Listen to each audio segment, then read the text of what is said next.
পোশাকই? পোশাক? ওহো, তুমি সেই শাড়িটার কথা বলছো? হ্যাঁ হ্যাঁ, তাই করো। তুমি কাপড় চোপড় ছেড়ে চোখে মুখে জল দিয়ে শুয়ে পড়ো। হ্যাঁ,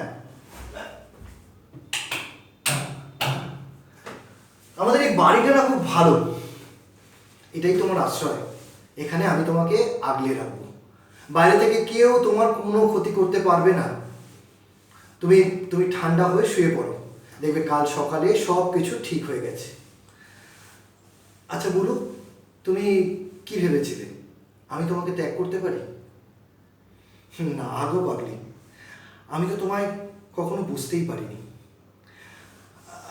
জানো বলু, কোনো মানুষ যখন তার স্ত্রীকে নিজের মন থেকে মাপ করতে পারে না, সে খুব আনন্দে থাকে।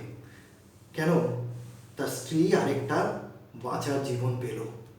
হ্যাঁ, মানে স্ত্রী তো তার স্ত্রী রইল, কিন্তু তার সাথে সে তার সন্তানও হয়ে উঠল।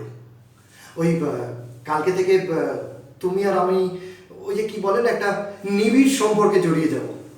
হ্যাঁ, মানে তুমি আমার স্ত্রী তো থাকবেই, তার সাথে তুমি আমার সন্তানও হয়ে উঠবে।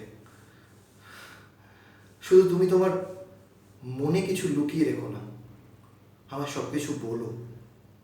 আর আমিও তোমার বিবেক হয়ে। এ কি, তুমি যে আবার কাপড় বদলেছ? তুমি তুমি শোওনি?